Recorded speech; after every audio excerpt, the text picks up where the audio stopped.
Especial com uma ginasta aqui de Brasília, tá um show de imagens para você. E a gente começa hoje com o Flamengo, que enfrenta logo mais o Atlético Goianiense. O Flamengo está tentando esquecer a Libertadores em busca também da primeira vitória no Brasileirão. A palavra é frustração. A frustração é muito grande. Ela é enorme, nós entendíamos que tínhamos totais condições de seguir adiante. E se a frustração é grande é porque a expectativa também foi grande, né? A eliminação na fase de grupos da Libertadores ainda está engasgada. Em relação à torcida do Flamengo, eu tenho absoluta certeza de que o que ela quer ver a partir de agora, apesar de estar magoada, chateada, como todos nós e os atletas também, é ver esse poder de reação do time. Apesar de toda a tristeza e frustração pela eliminação, o trabalho por aqui continua. Hoje o Flamengo já vai enfrentar o Atlético Goianiense na segunda rodada do Campeonato Brasileiro, esperando dias melhores, mas sem tirar a Libertadores da cabeça. Os jogadores desembarcaram ontem à noite em Goiânia. Pode ser o primeiro passo no caminho da recuperação. Ganhar a partida, acho que não tem outra resposta que a gente tem que dar. Acho que a gente tem que, a partir de agora, desde sempre, ganhar todas as partidas. O Santos também joga hoje, pega o Coritiba às 16h na Vila Belmiro. E o Palmeiras é outro que também joga hoje, visita a Chapecoense. O Verdão publicou uma nota contra a punição da Conmebol de apenas um jogo com portões fechados e multa para o Peñarol, depois daquela confusão na Libertadores, achou pouco, hein?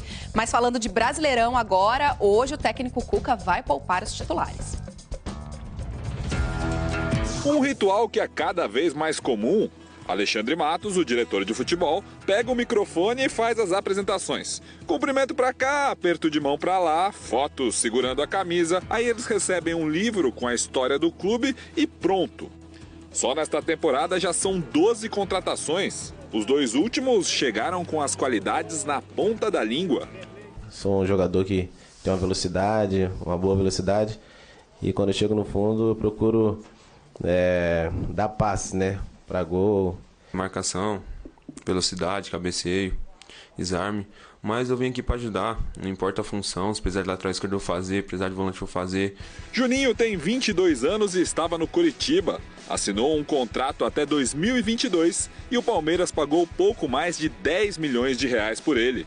Não tive pouquíssimo tempo para trabalhar, mas eu venho jogando da equipe anterior, então isso acho que não vai me atrapalhar nada. O que falta é só pegar um pouquinho mais de entrosamento com o grupo. Mike tem 24 anos e vem emprestado pelo Cruzeiro em uma troca pelo atacante Rafael Marques. Vou usar a 12, é uma camisa de muita responsabilidade, é uma camisa que São Marcos usou, é um ídolo aí para todos os palmeirenses. Eles mal vestiram a camisa e já vão ter uma ótima chance de estrear pelo Palmeiras. Afinal, Cuca já disse que vai poupar os titulares na partida de hoje contra a Chapecoense. No último treino antes da viagem, deu para ter uma ideia do time que irá a campo na Arena Condá. Fernando Praz não terá folga. Fabiano ou Mike na lateral direita. Antônio Carlos e Juninho na zaga. Michel Bastos na lateral esquerda. Thiago Santos, Tietê e Rafael Veiga no meio. Keno, William e Roger Guedes no ataque. Pelo ritual, pelo clima e pela expectativa, Mike e Juninho sabem que estão em um clube que mexe em time que está ganhando. Gol do Palmeiras! Valeu, jogos de hoje. Agora, jogos de amanhã. A Globo mostra ao vivo Corinthians e Vitória em Salvador, com uma galera empolgada pela convocação do Tite. Fagner e Rodriguinho, titulares do Corinthians, campeões paulistas e convocados para a seleção brasileira. No lugar deles, bem não estaria assim? Dá um friozinho na barriga, né, quando vão saindo os nomes ali, não vai chegando o seu e você vai ficando meio nervoso. Até que depois vem aquela explosão de alegria ali quando sai seu nome, né? Foi uma sensação maravilhosa, incrível. Esta é a segunda convocação de Rodriguinho. A primeira foi para o amistoso diante da Colômbia em janeiro deste ano, também com o técnico Tite. É um começo de ano muito bom.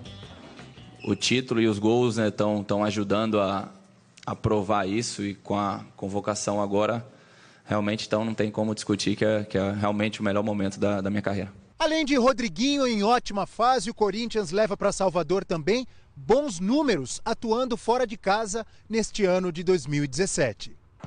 Em 14 partidas como visitante, foram 8 vitórias, 5 empates e só uma derrota. 69% de aproveitamento. Com relação a ser um visitante indigesto, vai muito da organização da equipe, né, da proposta, de todo mundo entender o quanto é importante você ser uma equipe bem estruturada na marcação. Contra o Vitória, a dupla de zaga deve ter Pedro Henrique e Balbuena, já que Pablo tem uma lesão na coxa e não joga. Cássio e os laterais Fagner e Guilherme Arana completam a defesa, num time que terá também Gabriel, Maicon, Jadson, Rodriguinho, Romero e Jô. A nossa intenção, óbvio, que é ganhar sempre, principalmente por ter empatado em casa, né? Vai ser um jogo difícil, mas a gente vai para lá com a intenção de arrancar alguns pontos. Amanhã também tem Vasco e Bahia em São Januário e o Vasco está querendo superar o início ruim no Brasileirão, a começar pela zaga. A derrota por 4-0 para o Palmeiras, logo na estreia do Brasileiro, colocou o sistema defensivo do Vasco na mira das críticas. E a diretoria apresentou 2 reforços para o setor, Breno e Paulão. Os dois estão regularizados e têm chances de estrear amanhã contra o Bahia. O clube ainda quer Anderson Martins, que ganhou a Copa do Brasil em 2011 e agora está no Catar. Essa pressão acaba acontecendo naturalmente. Eu acho que o sistema defensivo de qualquer equipe acaba sendo alvo a partir do momento que tu perde. A situação financeira não permite voos muito altos na montagem do elenco. Apesar disso, a diretoria pretende continuar reforçando o time e sabe que errar nesse processo pode custar bem caro. Alguns reforços do início da temporada ainda não conquistaram a torcida, como Escudeiro, Muriqui e Wagner. Não posso ainda avaliar que foi um erro esse ou aquele jogador, mas realmente alguns jogadores que a gente trouxe estão aquém da perspectiva que nós tínhamos, mas a gente acredita que ainda pode melhorar muito a performance de alguns que a gente trouxe. Melhorar para fugir da gangorra dos últimos anos, com rebaixamentos e voltas à Série A sem brilho. E isso inclui combater uma dívida enorme. Uma reportagem da revista Época, baseada no balanço financeiro do clube, mostrou que em 2016 o Vasco teve uma receita de 213 milhões de reais, a maior da história, mas ainda deve cerca de 517 milhões. Eu acho que uma coisa que é dessa revista que botaram que o curto prazo do Vasco era 250 milhões e a receita era 200, não é verdade. Que se fosse isso era inviável realmente. Estão há anos falando isso e o clube continua avançando, continua negociando dívidas e acertando passivo. As dívidas tributárias estão equacionadas. Então, quando você fala que você deve 200 milhões, como é que você vai pagar? Mas está equacionado em 10 anos, em parcelamentos, e os parcelamentos estão sendo honrados. E só as vitórias em campo vão ajudar a quitar o saldo negativo com a torcida. Nós sabemos que nós estamos dentro dos grandes clubes como instituição e como torcida e como representatividade, mas a gente não está entre eles na posição da tabela. Eu acho que se a gente conseguisse chegar numa classificação para Libertadores, eu acho que a gente podia ter o ano como um ano extremamente, não extremamente, porque o extremamente é você ganhar, mas é como um ano positivo. Foram 3 jogos e 3 empates ontem pela segunda rodada da Série B, 0-0 para Vila Nova e Juventude, também para Paraná e Paysandu. Gol só no jogo de Belo Horizonte. América Mineiro e Goiás se enfrentaram lá no Independência. O Rui recebeu e bateu certinho para fazer o gol do América Mineiro. Aí a vitória do Coelho escapou quando o Messias quase fez contra, o goleiro até salvou ali, mas a bola sobrou para Jean Carlos empatar. E aí, tava chovendo muito, a gente pergunta, escorregou o Messias? Resultado é que já era América Mineiro 1, Goiás também. Prestes a voltar aos gramados, o goleiro Jefferson no Botafogo relembra o drama de uma difícil recuperação. Eu procurei um especialista em cotovelo e ombros e aí fizemos o exame e aí ele falou, olha, a lesão tá aí ainda. E aí que me assustou, eu falei, mas como assim a lesão? A lesão tá aí. Tem também a série Profissão Treinador. Por que nossos técnicos não conseguem emprego em clube europeu, hein? E no segundo capítulo da história de 70 anos da NBA, o surgimento do Pelé do basquete. É amanhã. No Esporte Espetacular. E o Esporte Espetacular vai transmitir também ao vivo a final do Circuito Mundial de Vôlei de Praia. A Carol Barcelos acompanhou as semifinais. Ótima tarde para você que assiste ao Globo Esporte. Olha, é a etapa do circuito mundial de vôlei de praia, mas a gente não está na praia. Essa etapa está sendo realizada no Estádio Olímpico de Tênis, no Parque Olímpico, como vocês podem ver, foi adaptado. É uma etapa 4 estrelas, né? As etapas têm de 1 a 5 estrelas, então é uma etapa super importante no circuito mundial, por isso tem aqui 10 medalhistas olímpicos, entre eles os atuais campeões olímpicos, Bruno Smith e Alisson Mamute. As semifinais, gente, acontecem hoje à tarde, tem confronto brasileiro, viu? Avançaram Bárbara e Fernanda. Bárbara que foi medalha de prata nos Jogos do Rio e elas vão enfrentar Agatha e Duda. Como eu te falei, as semifinais são hoje à tarde, né? Decisão da etapa carioca do circuito mundial de vôlei de praia é amanhã de manhã e você acompanha tudo ao vivo no Esporte Espetacular. Carol Barcelos, do Rio de Janeiro, para o Globo Esporte. Valeu, e a gente continua com vôlei, mas a gente vai para a quadra e vai aqui também para o Globoesporte.com. A notícia é a seguinte: a contraprova do exame de doping do jogador Murilo, que está no SESI de São Paulo e também conquistou a prata em 2 Olimpíadas com a seleção brasileira, também deu positivo para uso de um diurético proibido, hein? Na semana passada, um primeiro exame já tinha indicado o uso dessa substância proibida, mas aí faltava o segundo teste.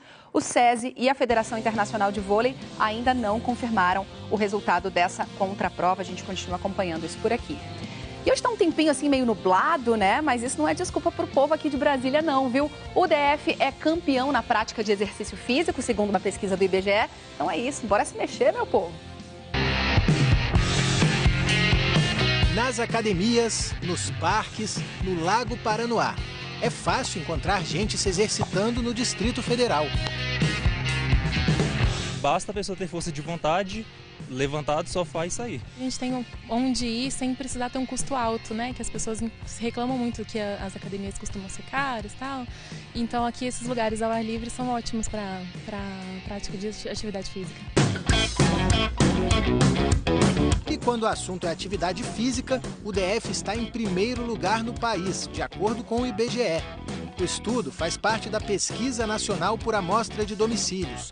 Quase 162 mil pessoas de 15 anos para cima foram entrevistadas em todo o Brasil no período entre setembro de 2014 e setembro de 2015. Nesse intervalo de um ano, o Distrito Federal foi a única unidade da federação onde o número de praticantes de atividades físicas passou dos 50%. Me faz um bem danado. Malhar, fazer exercício, assim, para o bem-estar mesmo, não só para a estética, eu acho muito importante. No país inteiro, o resultado mostrou que só 37% dos entrevistados fazem algum tipo de exercício, ou seja, 6 em cada 10 são sedentários. Para o Conselho Regional de Educação Física, até mesmo o resultado do DF pode melhorar. Ainda que tenhamos sido a primeira da unidade da federação, ainda é muito pouco a quantidade de pessoas que praticam atividade física. E daí temos que buscar a melhoria, né? Porque sabemos que quanto mais se pratica atividade física, menos fila nos hospitais, menos obesidade, menos problemas de saúde se tem. O estudo revelou também que entre o público entrevistado, os homens são maioria na hora de se exercitar. Os homens, em certa forma, também cresceram a vaidade também, né? Pela atividade física, pelo emagrecimento. Mas esse não é o único motivo que leva alguém a fazer uma atividade física. Não só com o intuito de cultuar o corpo, mas sim com o intuito de estar melhorando a saúde, prevenindo doenças cardiovasculares, doenças articulares que vão vir certamente com o tempo, com o desgaste da máquina chamada corpo humano. Ou seja, a vida saudável de hoje pode evitar problemas no futuro.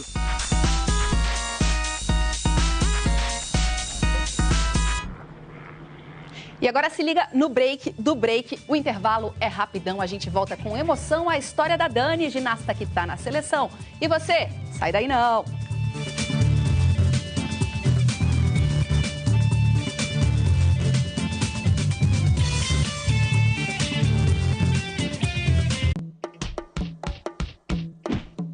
Kawhi Leonard, do San Antonio Spurs, James Harden, do Houston Rockets e Russell Westbrook, do Oklahoma City Thunder, são os candidatos ao prêmio MVP da NBA, o melhor jogador da temporada regular, a fase de classificação. O LeBron James, que já ganhou esse prêmio 3 vezes, ficou de fora. Mas o LeBron está atrás de outra coisa, o 4º título da NBA na carreira. Beautiful move by James. levando o atual campeão Cleveland Cavaliers à segunda vitória sobre o Boston Celtics na série melhor de 7 jogos na final da Conferência Leste. Um atropelamento, 130-86, quase 50 pontos de vantagem. Se for para a finalíssima da NBA, o LeBron vai concorrer a outro MVP, o de melhor jogador das finais. Aliás, nas 3 vezes em que ele foi campeão, também levou esse prêmio. Monstro! E agora a gente vai falar do Ceilândia, porque essa semana eu fui lá conferir os treinos da equipe e tem estreia amanhã na Série D do Brasileirão. O descanso foi curto, bem curto. E olha que o Badiuga ainda ganhou um dia a mais de folga. Nós se apresentamos na segunda-feira, todo mundo às 3h30, e eu só se apresentei na terça.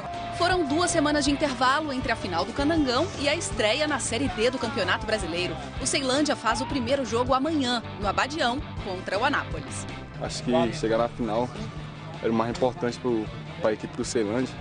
Claro que o título seria de bom tamanho, mas só estar empregado nesse tanto de tempo tá bom demais. E no Gato Preto, pouca gente perdeu o emprego nesse meio tempo. O técnico Adelson de Almeida, por exemplo, chegou a anunciar a saída depois da final, mas continua ali. O Adelson é sempre desse jeito, né? Quando ele fala que vai sair, ele está renovando o contrato por mais 5 anos. E tem cara nova também. Cara e penteado. Leandro Love foi o vice-artilheiro da 2ª divisão do Campeonato Paulista. E o apelido... Já matou a charada? Eu usava as trancinhas verdes e tal. Na época o Wagner Love também no Palmeiras, aí a imprensa começou a falar e pegou. No ataque, o Leandro Love vai se juntar ao Romarinho. O artilheiro do Candangão 2017, com 13 gols, continua com o Ceilândia no sonho de um título nacional. Acho que a nossa equipe tem tudo para conseguir um acesso à Série C.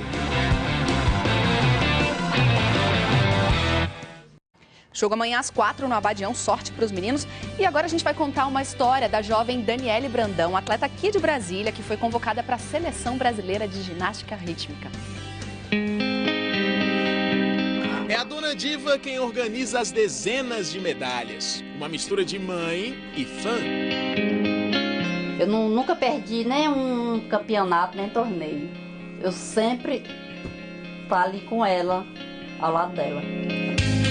Sempre ao lado da filha, Daniele Brandão. Aos 15 anos, a menina é uma das promessas do Brasil na ginástica rítmica. A gente faz uma saladinha, pra ficar uma comida mais saudável, né? Prepara com a saúde da filha. Com certeza. Esse é o principal. A família da Dani leva uma vida simples. O pai está desempregado e a mãe é diarista. Para realizar o sonho de se tornar ginasta, ela encara uma rotina cansativa. Eu acordo 5h30 da manhã, aí eu me arrumo para ir para a escola, aí eu já coloco roupa de ginástica, almoço, tudo na mochila. Aí eu pego o ônibus 6h30 para ir para a escola. Até meio-dia é caneta, caderno e atenção na aula. Na hora do almoço, a estudante dá lugar à ginasta. Eu almoço na escola, daí eu vou para parada, pego o ônibus e vou para o metrô. O trajeto todo até o clube demora quase 2 horas. Um aquecimento para o que vem pela frente. São 4, às vezes até 5 horas de treino por dia, toda tarde. Aqui no tablado da ginástica rítmica, o dia da Dani ganhou um 2º turno. E ela ganhou uma treinadora que é mais do que isso.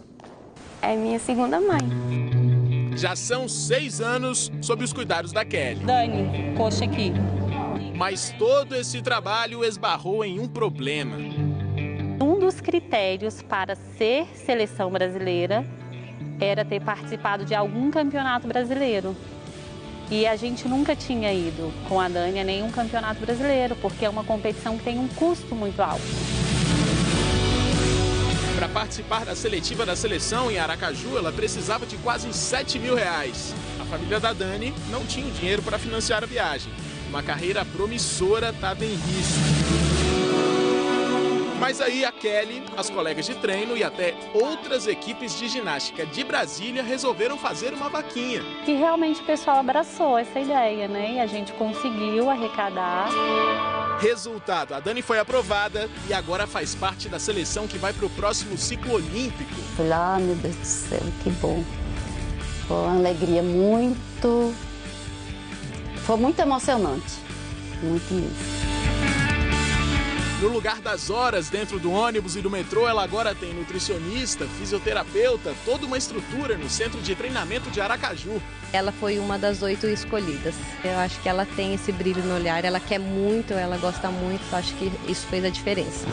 O trabalho é pensando lá na frente, em 2020, nas Olimpíadas de Tóquio. Até eu conhecer, né? Quem sabe? A Dona Diva, a Kelly e o pessoal da vaquinha podem ficar tranquilos.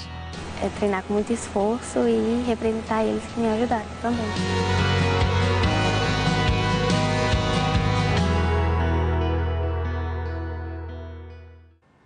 Isso aí, acabou o GE. Bom fim de meu povo. Tchau, tchau. Especial com uma ginasta aqui de Brasília, tá um show de imagens para você. E a gente começa hoje com o Flamengo, que enfrenta logo mais o Atlético Goianiense. O Flamengo está tentando esquecer a Libertadores em busca também da primeira vitória no Brasileirão. A palavra é frustração. A frustração é muito grande. Ela é enorme, nós entendíamos que tínhamos totais condições de seguir adiante. E se a frustração é grande, é porque a expectativa também foi grande, né? A eliminação na fase de grupos da Libertadores ainda está engasgada. Em relação à torcida do Flamengo, eu tenho absoluta certeza de que o que ela quer ver a partir de agora, apesar de estar magoada, chateada, como todos nós e os atletas também, é ver esse poder de reação do time. Apesar de toda a tristeza e frustração pela eliminação, o trabalho por aqui continua. Hoje o Flamengo já vai enfrentar o Atlético Goianiense na segunda rodada do Campeonato Brasileiro, esperando dias melhores, mas sem tirar a Libertadores da cabeça. Os jogadores desembarcaram ontem à noite em Goiânia. Pode ser o primeiro passo no caminho da recuperação. E ganhar a partida, acho que não tem outra resposta que a gente tem que dar. Acho que a gente tem que, a partir de agora, desde sempre, ganhar todas as partidas. O Santos também joga hoje, pega o Coritiba às 4 da tarde na Vila Belmiro. E o Palmeiras é outro que também joga hoje, visita a Chapecoense. O Verdão publicou uma nota contra a punição da Conmebol de apenas um jogo com portões fechados e multa para o Peñarol depois daquela confusão na Libertadores. Achou pouco, hein? Mas falando de Brasileirão agora, hoje o técnico Cuca vai poupar os titulares. Um ritual que é cada vez mais comum. Alexandre Matos, o diretor de futebol, pega o microfone e faz as apresentações. Cumprimento pra cá, aperto de mão pra lá, fotos segurando a camisa. Aí eles recebem um livro com a história do clube e pronto. Só nesta temporada já são 12 contratações.